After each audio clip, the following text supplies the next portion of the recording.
Hey guys, welcome to my virtual studio. I hope you guys are staying safe and healthy, and today we're going to be working a little bit on a very simple guitar technique that will make playing chords pretty easy, and that's called power chords. So these are used a lot in rock and blues, and they are called power chords because they're self-explanatory. They sound really powerful.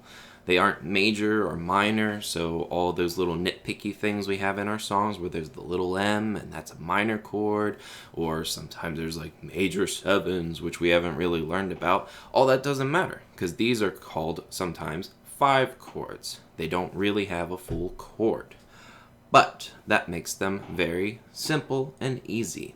So we need 3 power chords today, and all of them look almost exactly the same. They just go in different spots.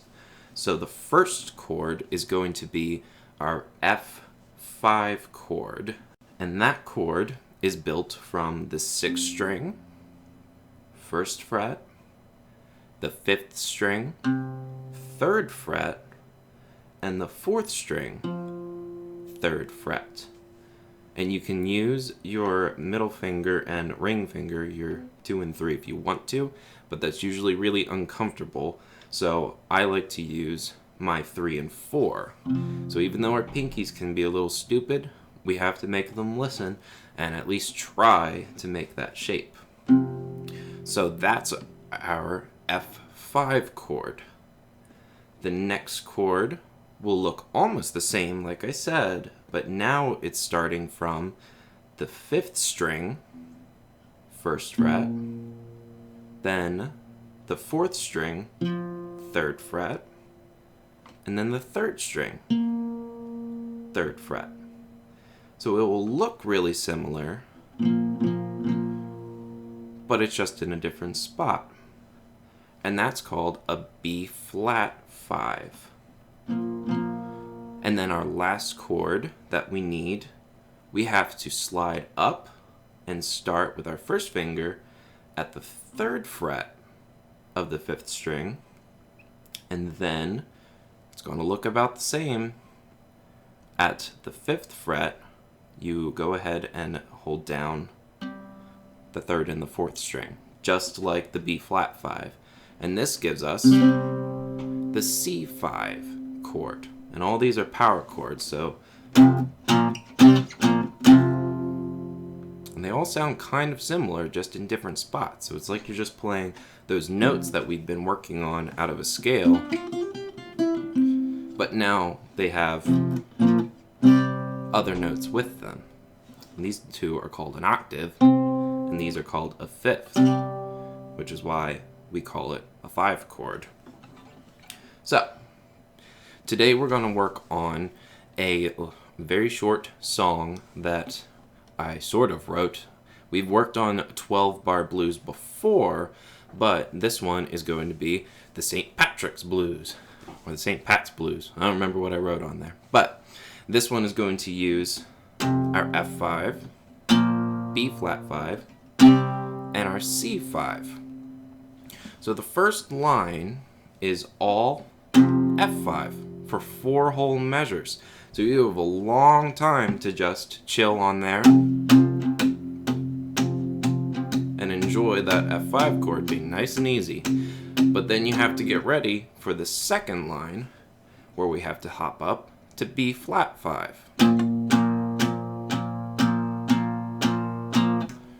But that was only 2 measures that time because we have to go back to our F5.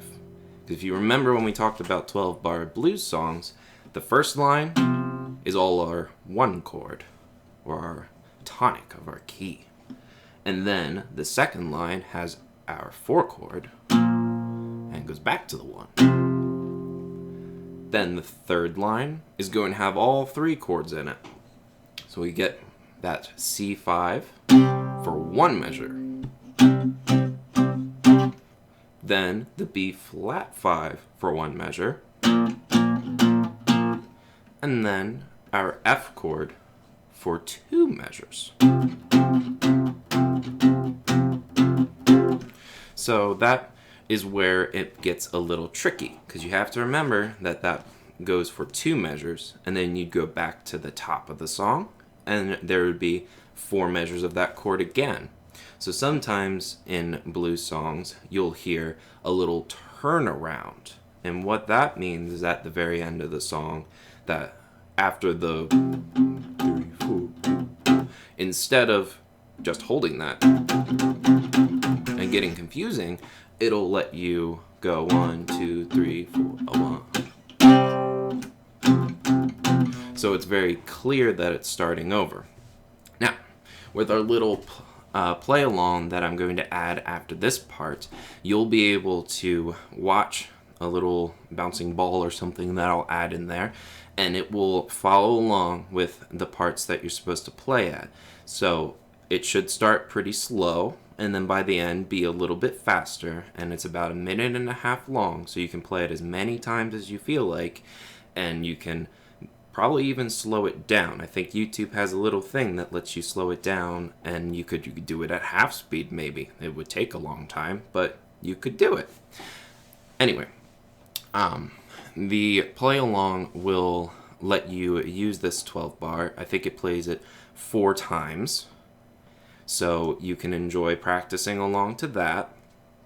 And then also make sure that you are still going back in our books to play like Surf and Rock and Amazing Grace and practicing those. And if you want to, you could use these chords, because I think we have like a C in our songs in there, and there's a D, which would be all the way up at the 5th fret, and we have a G, which is down there. So we could end up using these power chords for those songs too, and they would sound a little different from playing our open position chords, but in a way they're easier, and we get to learn our fretboard, and that's an exciting thing because we'll be able to move all the way up and down, and you'll be able to play like a rock star. Alright, so get ready, and here comes the play along.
Alright guys, thank you so much for joining me. I hope you guys are staying safe and healthy, and hopefully I'll see you soon, probably in a few weeks.